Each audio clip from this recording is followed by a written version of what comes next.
sur la chaîne Traveler Check TV. Alors aujourd'hui on va parler de mon voyage au Mexique, en Amérique centrale, plus précisément à Cancun. J'ai fait aussi Mérida, Valladolid et Tulum, mais je suis resté essentiellement à Cancun, dans un hôtel boulevard Kukulkan qui s'appelle le Crystal Cancun Hotel. Hôtel fantastique, avec piscine fantastique, avec une plage fantastique, avec des équipes fantastiques, service fantastique, rien à dire. Alors on est allé au Mexique pour fêter la Santissima Muerte, c'est-à-dire la fête des morts, le 1er novembre. Je voulais vraiment m'imprégner de cette ambiance. Et donc on est arrivé 2-3 jours avant, en pleine saison des pluies, fin de la saison des pluies, donc il fait quand même 35, 37, 38 degrés, ce qui fait que quand vous vous baignez dans la mer des Caraïbes, du golfe du Mexique, et eh bien finalement l'eau de pluie est plus fraîche que l'eau de la mer qui est très très chaude, et donc c'est pas désagréable en fait quand il pleut, et quand il pleut c'est par intermittence, il pleut 5-10 minutes, et ensuite ça s'arrête. Ça n'empêche pas les latinos d'ailleurs de faire la fête, de danser la rumba, la samba, le reggaeton au bord de l'eau, de se faire des brochettes de poulet, des barbecues avec les enfants. Enfin voilà, c'est vraiment typiquement latino-américain. J'adore, j'adore, j'adore. Donc Crystal Cancun, super hôtel. Juste à côté, toujours boulevard Kukulkan, vous avez le Coco Bongo. Alors le Coco Bongo, c'est la folie, c'est la fiesta, 24 heures sur 24, des gogo danseuses sur la plage, des stripteaseuses à l'intérieur, il y en a pour les gays, il y en a pour les hétéros, il y en a pour tout le monde. Alors évidemment, ça vend beaucoup de drogue, hein. On est dans un narco-état, donc forcément la cocaïne elle est partout, on en reparlera tout à l'heure. Donc voilà, on voit des gens parfois dans des sales états, dans les rues, surtout la nuit, enfin très tôt le matin. Il y en a qui cuvent aussi carrément au bord de la plage, dans leur vomi. Donc bon voilà, ça c'est un peu l'ambiance Springfellow. Bon, heureusement j'ai été là-bas au mois d'octobre, enfin fin octobre début novembre, donc on n'avait pas le Springfellow, mais enfin quand même. Juste à côté encore une autre super adresse, et puis j'en finis avec le boulevard Kukulkan. Alors le boulevard Kukulkan en plus c'est marrant parce que c'est une péninsule dans Cancun, et donc à gauche vous avez le lagon, avec les alligators et les crocodiles. C'est assez flippant parce que vous avez vous traversez la rue, vous avez des panneaux avec marqué Cuidade les crocodiles, donc attention aux crocodiles quoi. Vous avez des iguanas qui font 1 mètre, qui traversent au milieu de la route comme ça, et les gens qui s'arrêtent complètement blasés. C'est assez marrant au milieu des transports en commun et du trafic de voir des animaux sauvages. Donc d'un côté vous avez le lagon, et de l'autre côté vous avez la plage avec la mer des Caraïbes. Donc c'est assez dingue, et tous les habitants sont habitués visiblement et s'en accommodent très bien. Donc toujours boulevard Kukulkan, vous avez un resto dans lequel vous devez aller. Si vous êtes à Cancun, c'est El Mortero. El Mortero, en espagnol, ça veut dire le mortier.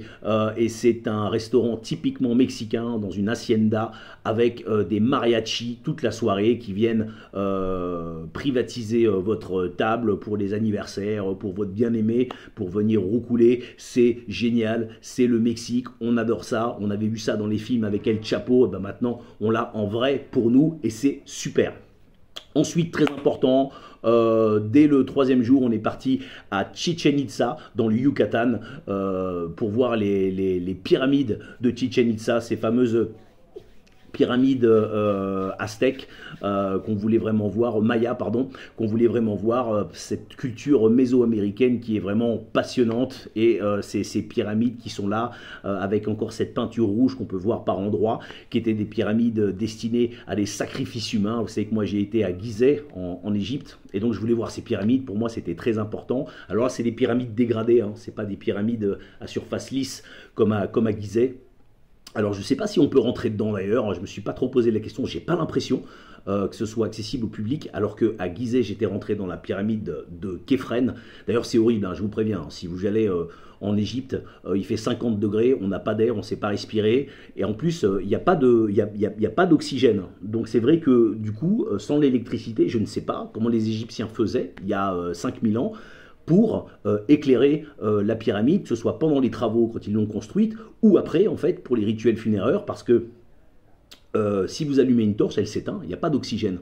On a très très peu d'oxygène dans une pyramide, c'est horrible, il ne faut pas être claustrophobe, je vous préviens tout de suite. Donc là, je ne sais pas. En tout cas, je ne pense pas qu'on puisse rentrer dans les pyramides de Chichén Itzá. Mais en tout cas, tout autour, vous avez plein de petits artisans qui vendent des masques Inca, Aztèques, Maya, de toute la culture sud-américaine.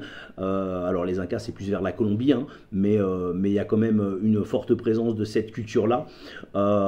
Et effectivement, vous pouvez prendre un guide pour pas trop cher qui va tout vous expliquer sur les rituels sacrificiels avec les prêtres, sur les parties de pelote qui faisaient une espèce de football aussi. Et il faut savoir que les perdants étaient décapités. Donc c'est assez incroyable. Alors, en passant, en allant à Chichén Itzá, on s'est arrêté à Valladolid. C'est magnifique. Vous avez à Valladolid déjà la première église construite en Amérique latine par les conquistadors, donc une très très très vieille église. Et puis vous avez toutes ces maisons colorées, du style colonial, avec des arcades, de toutes les couleurs, des maisons jaunes, des maisons bleues, des maisons roses. C'est super super super mignon.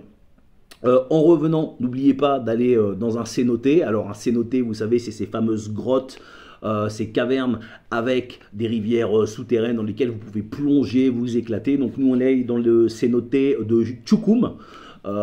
C'est d'ailleurs en sortant du cénote que j'ai pris une séance avec un chaman qui m'a fait un rituel de purification que vous pouvez voir. Je vais le mettre au début ou à la fin de la vidéo, peu importe. En tout cas, vous allez pouvoir le voir, ce rituel de purification. Il m'a fait boire un truc bizarre. Ça va, j'ai pas trop tripé. Heureusement, je connais des types qui sont restés bloqués. Moi, c'était pas mon cas.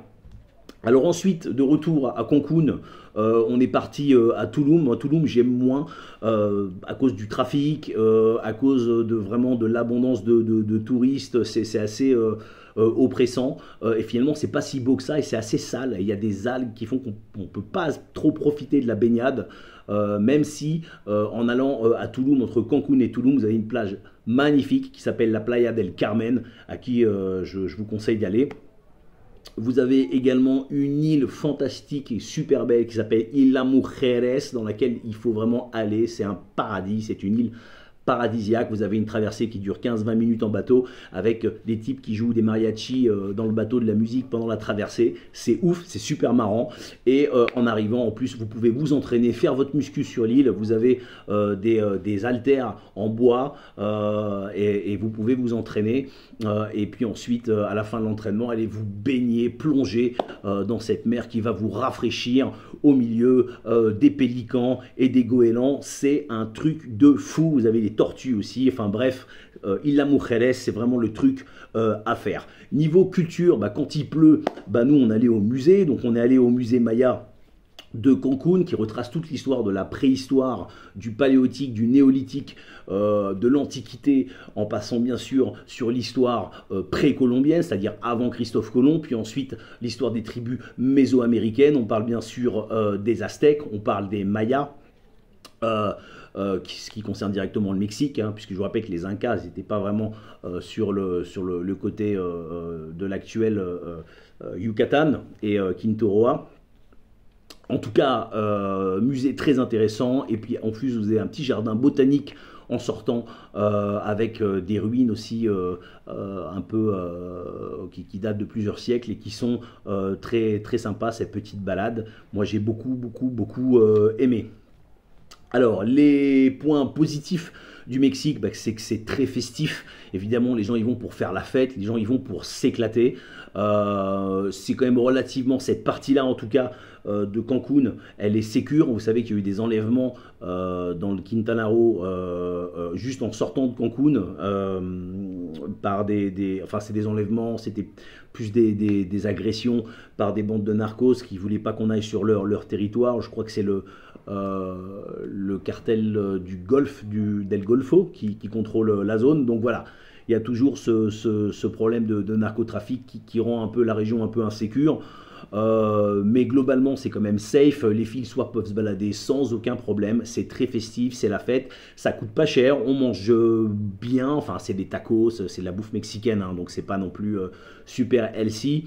Il y a des salles pour s'entraîner et pour ceux qui veulent faire la fête, vous pouvez faire la fête. Il y a des plages magnifiques, l'eau turquoise, enfin bref, c'est la mer des Caraïbes, donc forcément c'est très très très très beau. Et puis culturellement, autre point positif, c'est très très riche avec effectivement son histoire des Mayas, son histoire des Aztèques, donc précolombienne, l'histoire mésoaméricaine qui est vraiment passionnante. Les points négatifs, alors c'est les défauts de ces qualités, c'est-à-dire que évidemment c'est festif, donc qui dit festivité, dit beaucoup d'alcool, dit des bagarres, dit de la prostitution, beaucoup de clubs de strip. Donc quand vous allez en famille avec votre femme, c'est pas super agréable de vous faire aborder dans la rue, distribuer des flyers pour des réductions dans des clubs de striptease alors que votre femme elle est avec vous, ils s'en foutent les mecs, ils vous distribuent les trucs, mais bon. Au moins, c'est l'occasion de rigoler. Évidemment, le narcotrafic est partout, c'est-à-dire dès l'arrivée à l'aéroport, votre chauffeur de taxi veut vous revendre de la cocaïne, les gamins dans la rue veulent vous revendre de la cocaïne, les serveuses dans les bars veulent vous revendre de la cocaïne, des cachetons, de l'exta, machin. Les gens viennent pour ça, hein, il faut savoir. Les Américains, beaucoup, ils sont pas très aimés d'ailleurs, ils sont aimés pour leur argent, mais sinon ils sont pas plus aimés que ça. Donc c'est vrai que quand vous êtes un gringo, vous êtes une victime économique potentielle. Donc c'est mieux que vous vous présentiez comme un Européen plutôt que comme un Américain. Je pense que en général ça passe beaucoup mieux là-bas pour les Mexicains.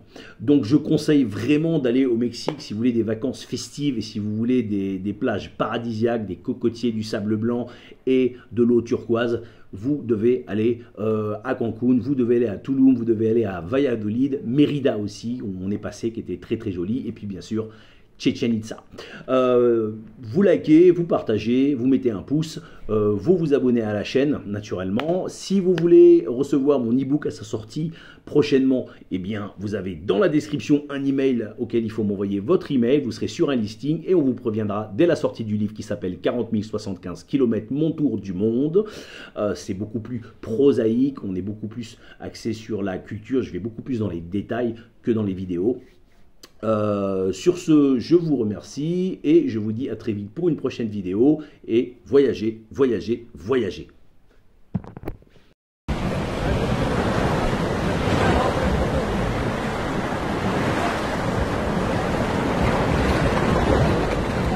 Uçteş, beşan yaglek imbela kik atek shanti yomelik kusta ya kachbashan kutaluk inshan uyal machit mashan aukshan unach at unach